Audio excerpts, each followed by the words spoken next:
नमस्कार, मेरा नाम है अभय राज और निष्पक्ष दिव्य संदेश के यूट्यूब मंच पर आपका स्वागत है। हरियाणा विधानसभा चुनाव से ठीक 3 दिन पहले डेरा सच्चा सौदा प्रमुख राम रहीम को पैरोल पर जेल से रिहाई मिल गई है। वह बुधवार की सुबह भारी सुरक्षा के बीच रोहतक की सुनरिया जेल से बाहर आया। हालांकि चुनाव आयोग ने कई शर्तों के आधार पर उसे 20 दिनों की पैरोल दी है। इस तरह वो न तो हरियाणा में रहेगा और न ही चुनाव प्रचार कर सकेगा। लेकिन राम रहीम के अनुयायियों में यह मैसेज तो चल ही गया है कि भाजपा राज में बाबा का पूरा ख्याल रखा जाता है। यह मैसेज कहीं वोट में न बदल जाए, इसके लिए मुख्य विपक्षी पार्टी बाबा की रिहाई पर ऐतराज जता रही थी। यानी समझा जा सकता है कि राम रहीम अभी भी हरियाणा में कितना प्रभावी है। कांग्रेस ने भारतीय चुनाव आयोग को चिट्ठी लिखकर आपत्ति जताई थी, लेकिन उसकी आपत्ति को दरकिनार कर दिया गया। हालांकि पिछले कई चुनावों को देखा जाए तो बाबा का जादू अब काम नहीं कर रहा है। फिर भी अगर बाबा की पूंछ बनी हुई है तो इसके पीछे कई कारण हैं। आइए देखते हैं बाबा के समर्थक कैसे बदल देते हैं किसी भी चुनाव का रंग।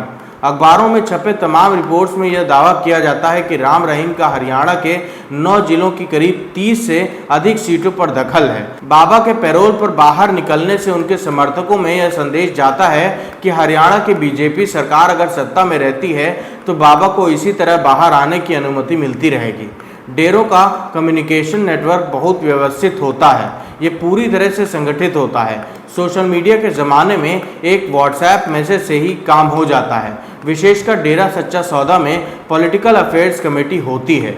डेरे में यह कमेटी तय करती है कि किसे समर्थन देना है। प्रकाश झा की वेब सीरीज आश्रम में ये बहुत बढ़िया तरीके से दिखाया गया है कि कैसे डेरों की पॉलिटिकल अफेयर कमेटी काम करती है। बाबा के कुछ खास चेले बाबा के सामने किसी भी राजनीतिक विषय से होने वाले लाभ हानि को उसके सामने रखते हैं। बाबा हर पक्ष को समझने के बाद फैसला लेता है। हरियाणा विधानसभा चुनाव में सबसे अधिक मारामारी दलित वोटों को लेकर है, क्योंकि जाट वोट एक तरीके से कांग्रेस के साथ हैं। पंजाबी, हिंदू और पिछड़ा वोट अधिकतर बीजेपी के साथ है। बनिया और ब्राह्मण वोट कुछ टूटकर कांग्रेस की ओर जा सकते हैं। प्रदेश में करीब 20% आबादी दलित वोटर्स की है। जाहिर है कि हर पार्टी चाहती है कि दलित वोट किसी न किसी तरीके से उसके साथ आ जाए। इनेलो ने दलित वोट के लिए बीएसपी से गठबंधन किया है तो जेजेपी ने आज़ाद समाज पार्टी को अपने साथ लाई है। पर बताया जा रहा है कि इस बार राज्य में बीएसपी और आज़ाद समाज पार्टी कुछ खास नहीं कर पा रही है। आम आदमी पार्टी का कैंपेन देखकर लगता है कि वह इन चुनावों में हथियार डाल चुकी है। हरियाणा की राजनीति के जानकार वरिष्ठ पत्रकार प्रदीप नरूला कहते हैं कि राहुल गांधी ने शैलजा और भूपेंद्र हुड्डा के हाथ तो मिलवा दिए हैं, पर दिल दोनों के ही दिल अभी दूर हैं। हुड्डा समर्थकों ने शैलजा का जो अपमान पिछले दिनों किया उसका कुछ तो असर पड़ेगा ही। नरूला कहते हैं कि चुनाव से ठीक पहले राम रहीम को पैरोल दिए जाने का असर तो होगा, विशेषकर कांग्रेस का कुछ तो नुकसान होगा ही।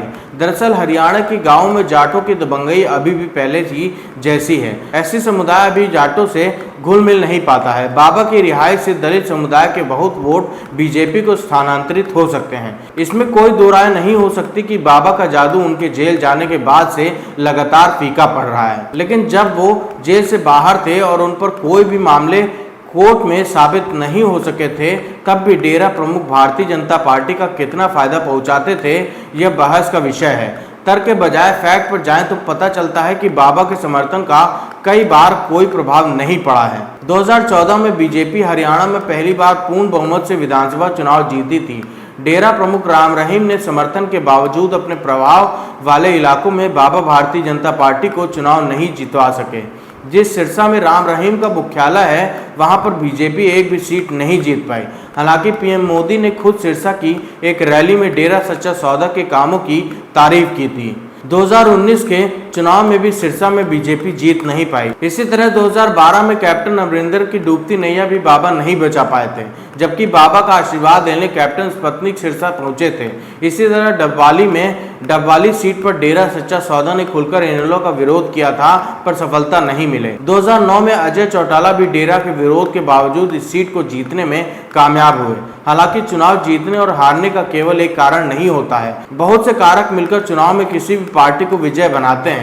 इसमें कोई दो राय नहीं हो सकती कि बाबा के समर्थक उनके एक इशारे पर वोटिंग करते हैं। यह इस तरह समझ सकते हैं कि करीब 38 समर्थक बाबा के जेल जाने पर अपने सीने पर पुलिस की गोली खाकर अपनी जान तक देने में संकोच नहीं किए हैं।